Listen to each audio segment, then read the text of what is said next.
Anime in South Africa has a very complex, winding, but plateauic road, and ever since then, anime has had a small pocket rave in South Africa. But why is that? Why is anime having a very plateauic road in South Africa? Well, it can be only attributed to one other source of material. Way back then, DSTV launched Animax, a 24-hour, 7-day-a-week anime dedicated channel. But what happened to the novelty of this channel? Why did it accumulate so much in its 2-year span, only for it to die out and never to be heard of ever again? This is your boy Geek Ghost Gamer Top on the microphone, and we're about to go into the history, the rise of one anime channel on DSTV back then in 2007, with a whole lot of promise, but only for it to be cut short. This is the story.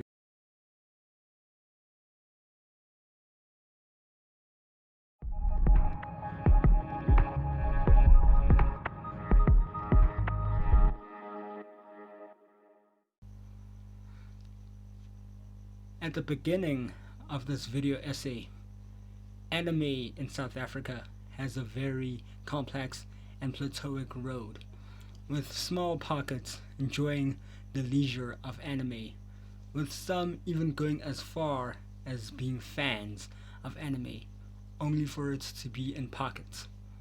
From the likes of Jujutsu Kaisen, Demon Slayer, Bleach, Naruto, Death Note, Ghost in the Shell, and many more others that a lot of anime fans have endeared in their hearts. But nothing has ever accomplished anime, only for it to be in small pockets.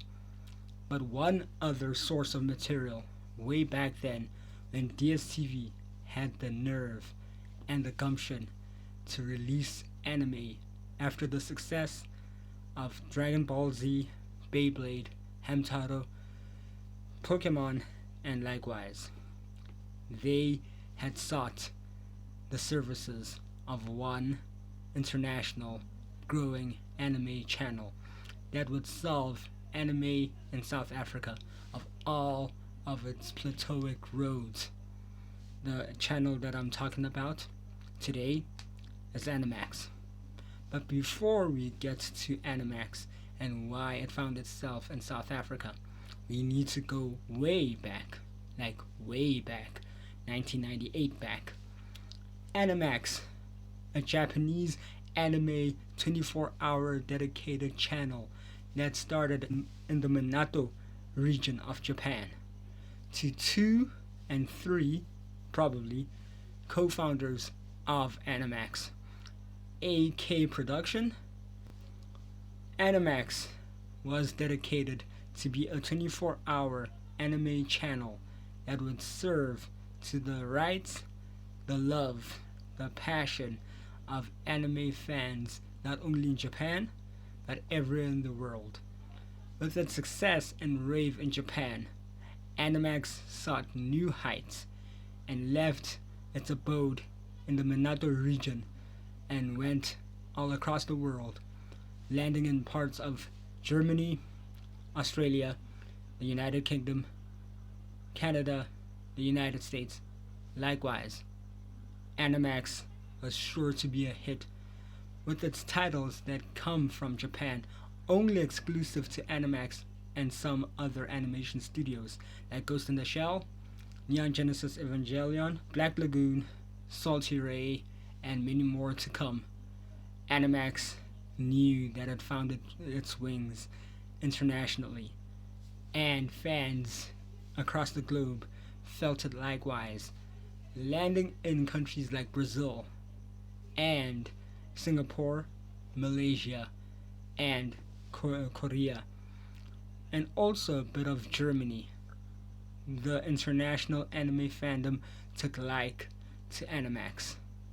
It soared and it soared, and anime fans across the world, and even one country in particular, South Africa, With its success from Dragon Ball Z, Yu-Gi-Oh!, Pokemon, Animax knew that they had found a home in what would be South Africa's very complex but rise road in the DSTV and South African anime households. Before its landing in 2007, MultiChoice did a very, very lucrative deal with Sony Pictures Entertainment UK at that time to bring Animax into Africa. The road was arduous.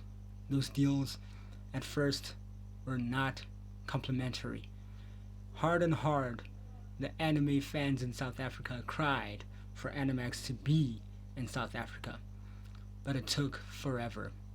It was supposed to drop in South African households, and DSTV were supposed to get the rights in 2006, but unfortunately they delayed, and only anime fans could confide in the reruns of Dragon Ball Z and Yu-Gi-Oh! At that time on SABC2 and ETV likewise in their afternoon slot.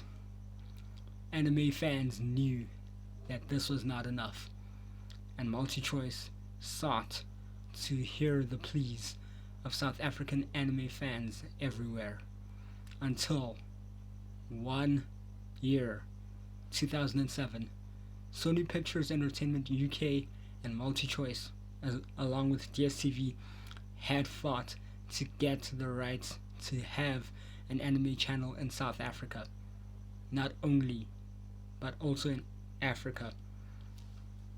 Sony Pictures Entertainment finally relented, but unfortunately they couldn't find a home in the northern hemisphere of Africa, so they had to start home in South Africa. And then a deal was finalized. Anime would be coming to South Africa, but a date was to be scheduled. It took Sony Pictures Entertainment UK a long time. They had sought January 2007, but unfortunately MultiChoice didn't have the space for it. They had to wait. Anime fans in South Africa and Africa, sub-Saharan Africa, had waited. They pled some more until Sony Pictures Entertainment UK had found a slot together with MultiChoice and DSTV, a later date of that year. And then, in November of 2007, Sony Pictures Entertainment had found a solution they could only do for November of 2007, which MultiChoice and DSTV had agreed. And then, the cries and the pleas of South African anime fans everywhere were realized. Animax arrived in South Africa on Friday, November the 3rd of 2007, along with Sony Channel 2 days earlier, on Wednesday, November 1st of 2007. Animax would bring a lifelong lifeline to anime fans in South Africa.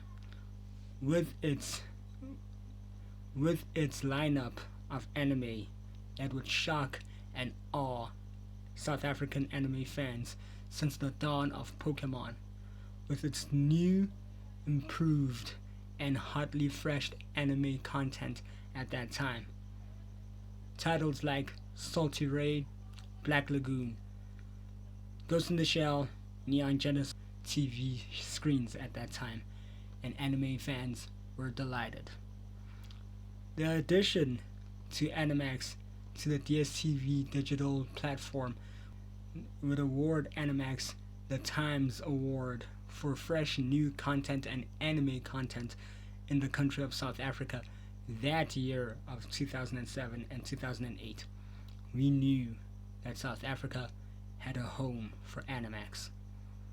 But unfortunately, with what had happened and its reruns, with no new anime content on the horizon, only 3 to 4 anime content were released were sent to Animax South Africa in 2008. The likes of Wolf's Rain, Bleach, Death Note, and one rather strange Happy Tree Friends. Anime in South Africa was about to hit a very, very dark time. And we know that Animax was gonna fight a long, treacherous road. What could it be? Well, we'll have to find out in part 2 of Animax in South Africa and the history of Animax in South Africa. Make sure you like, share, subscribe, leave your comments in the comment section below, and tell me if you need a part 2 of this. This has been your boy Geek Ghost Gamer Top on the microphone. Later.